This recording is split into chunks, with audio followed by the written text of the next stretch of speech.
1 है exercise 6B, इसकी determinant की वैल्यू निकालनी है मुझे, इससे एवेल्युएट करना है। मेरी बात ध्यान सुनना भाई, जो मेरे क्वेश्चन नंबर 5 से क्वेश्चन स्टार्ट होंगे, 1 2 3 4 की बात नहीं कर रहा, जो 5 से मेरे क्वेश्चन स्टार्ट होंगे उनमें जो मुझे प्रॉपर्टीज यहाँ पे यूज करनी है उनमें ध्यान रखिएगा। एक्सपेंड अगर मैं डायरेक्ट यहीं पे अगर इसे एक्सपेंड कर दूं या उन क्वेश्चन को भी एक्सपेंड कर दूं तो आंसर तब भी आ जाएगा, लेकिन अगर ऑपरेशन यूज आपने नहीं किया तो आपके पूरे मार्क्स नहीं होंगे। मिनिमम 2 ऑपरेशन आपको यूज करने हैं, 2 एलिमेंट को 0 करना है, तब जाके हमारा आंसर आएगा। जो मैं क्वेश्चन नंबर 5 से आगे की बात कर रहा हूं, यहां पर मैं इसका डायरेक्ट आंसर निकाल सकता हूं, एक्सपेंड कर सकता हूं तो आंसर मेरा वही आएगा, लेकिन यहाँ पे कैलकुलेशन थोड़ी हार्ड है, तो मैं ऑपरेशन यूज करके क्या करता हूँ, इसे इजी बनाता हूँ, कोशिश करता हूँ कि इसके एलिमेंट इजी हो जाए, छोटे बन जाए तो एक्सपेंड करना ज्यादा आसान होगा। तो उसके लिए मैंने क्या करा, मैंने क्या बेटा C1 टेंड्स टू C1 1 की 3C2, यस और नो। इससे मुझे फायदा क्या हो रहा है, इसमें से अगर मैं इसका 3 टाइम्स माइनस करूं तो शायद छोटे एलिमेंट्स बन पा रहे हैं। जब मान 67 में से 19 3 जा 57 माइनस करोगे तो कितना बचेगा, ओनली 10। 39 में से 3 टाइम्स माइनस करेंगे तो 0। 24 का 3 टाइम्स माइनस करेंगे, 81 में से किसको माइनस करोगे, कितना बचे 9। यहाँ पे C2 tends to C2 1 C3 का 2, 2 ऑपरेशन यूज कर सकते हैं, 19 minus 21 minus 2 minus 1 minus 2 21 and 14 and 26। Any problem, मैंने एक 0 बना दिया। यस, अब और इसे छोटा करना चाहो तो और छोटा कर लो। क्या करेंगे,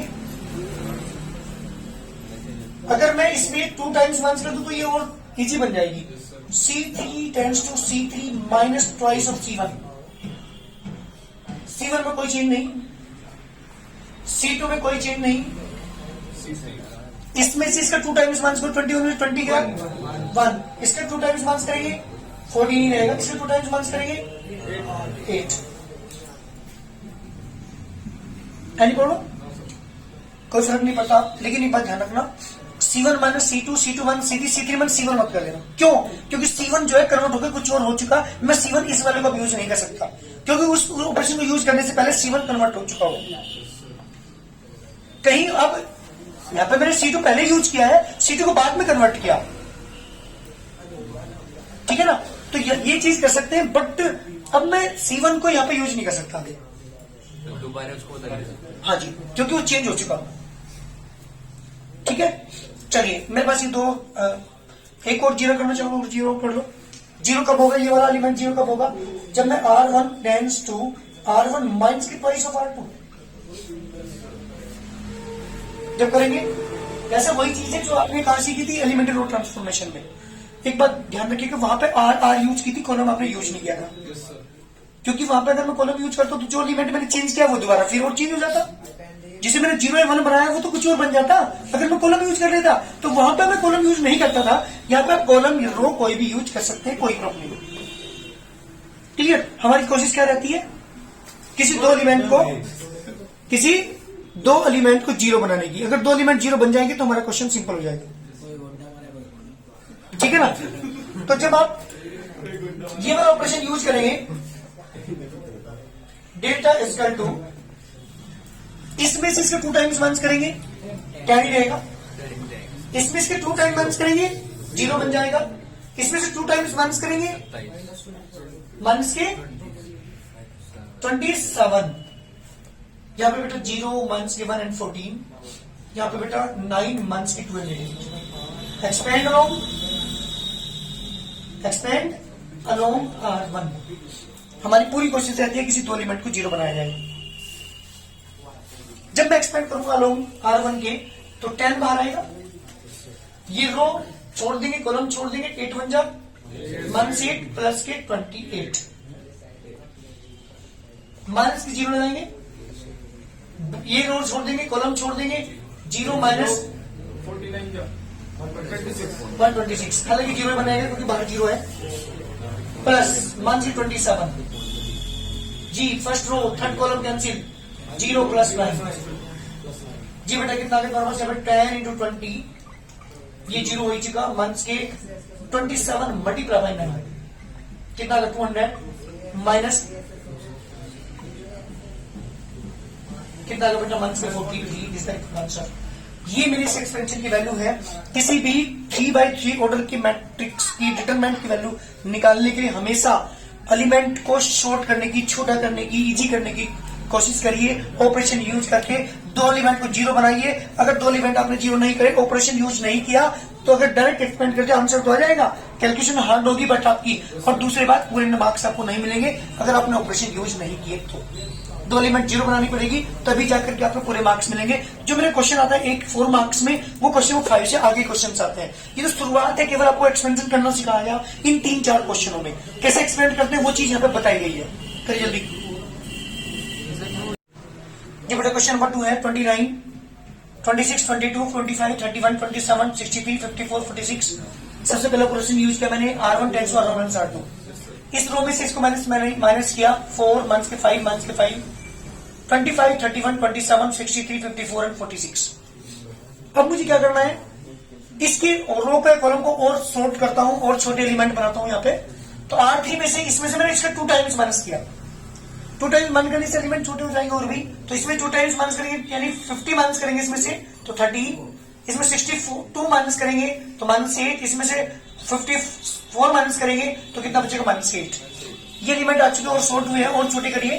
मैंने क्या किया बेटा C2 माइनस C3 करने से 2 जीरो बन रहे हैं, क्योंकि हमारी कोशिश रहती है कि दो एलिमेंट को क्या बना दिया जाए, जीरो बना दिया जाए किसी भी रो किसी भी कॉलम के अंदर। तो जब मैंने इसको इसमें से माइनस करूंगा C2 में से C3 को, तो ये जीरो हो गया, इसमें से माइनस करूंगा ये जीरो हो गया, ये एलिमेंट मेरे पास बचे। और जब जीरो बन गया मेरे पास 2, तो मैंने एक्सपेंड करके अलोंग R1 के रिस्पेक्ट में अलोंग कर दिया। 4 को मैंने बाहर दिया, ये रो और ये कॉलम छोड़ने के बाद इनकी क्रॉस मल्टीप्लाई की चारों एलिमेंट की, -0 लिखा। ये रो फर्स्ट और सेकंड कॉलम छोड़ने के बाद क्रॉस मल्टीप्लाई की, तो ये एलिमेंट आ गया, क्योंकि जीरो के बाहर होने से सारे एलिमेंट जीरो हो जाएंगे। फिर मैंने माइनस के 5 बाहर लिया, ये रो ये कॉलम मल्टीप्लाई करेंगे, क्रॉस मल्टीप्लाई करने के बाद 260 आ गया। तो हमारा आंसर कितना आ गया बट 132। ये मेरा क्वेश्चन का आंसर है। करिए जल्दी। शुरुआत यहां से होती है।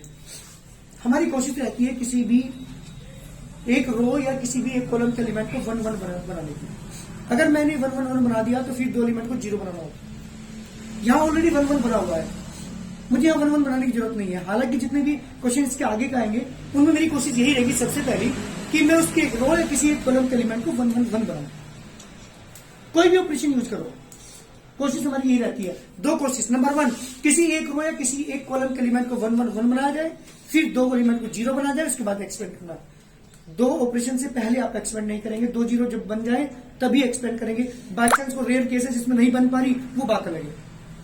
ठीक है ना, लेके चलता हूं। Delta equal to 1-1-1 ABC BC CA and AB। Question 100% आता है 4 मार्क्स का।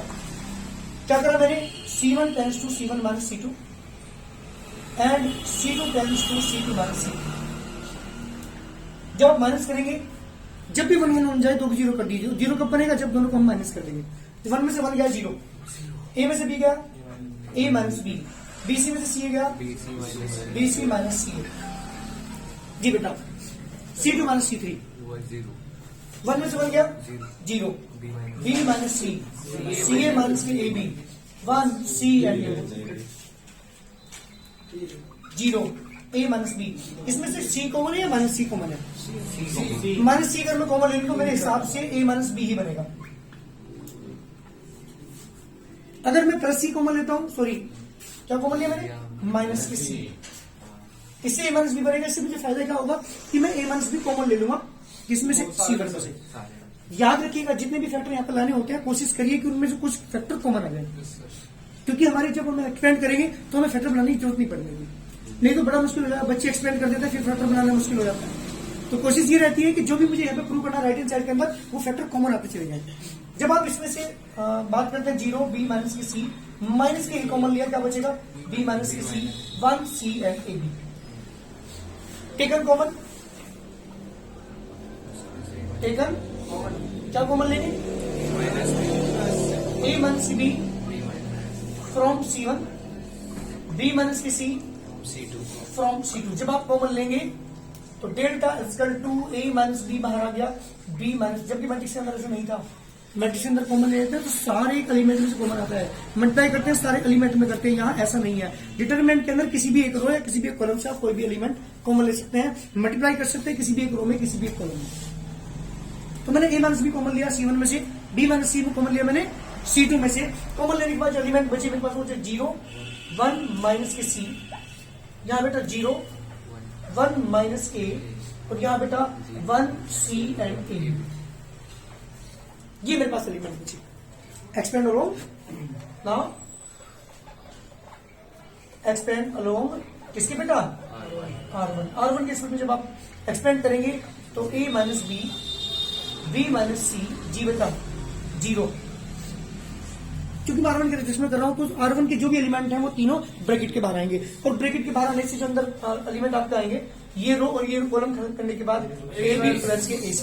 लेकिन चूंकि बाहर 0 है तो सारी वैल्यू क्या हो जाएगी 0। मन से साइड 0 लगाएंगे, first row second column cancel A B करेंगे, ए बी प्लस के C स्क्वायर, बीच में यहाँ पे क्या निशान लगाएंगे plus 1 bracket, first row third column cancel minus के जी बेटा ये 0 हो गया, ये भी 0 होगा, ओनली क्या बचा A minus B, B minus C and C minus A equal right hand side. ये मेरा क्वेश्चन है, पहला सबसे इजी क्वेश्चन है ये।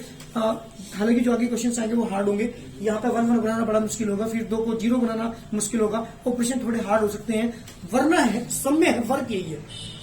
पूरे के पूरे चैप्टर के अंदर जो भी डिटरमिनेंट क्वेश्चन है सब में वर्किंग रूल यही है, क्या करना होता है किसी एक रो या किसी एक कॉलम के एलिमेंट को 1 1 1 बनाए, 2 को 0 बनाए, एक्सपेंड करना होता है बस।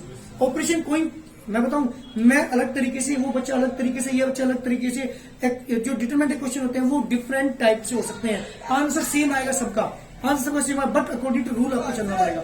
रूल ध्यान दीजिएगा, जितनी प्रॉपर्टी मैंने बताई थी वो सारी आपको ध्यान होनी चाहिए, जितनी भी रूल है इसके, कॉमन लेने, मल्टीप्लाई करनी, और सबसे पहले ऑपरेशन अगर आपको लगाने आते हैं, अगर आपने बहुत बढ़िया तरीके से वो एक्सरसाइज की होगी, कौन सी एलिमेंट्री रो ट्रांसफॉर्मेशन, तो वो एक्सरसाइज हमारी इसमें हेल्प करती है।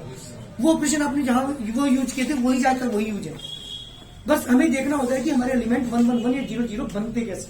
अगर ये चीज समझ आ रही है तो बहुत सिंपल है, बहुत आसान चैप्टर है।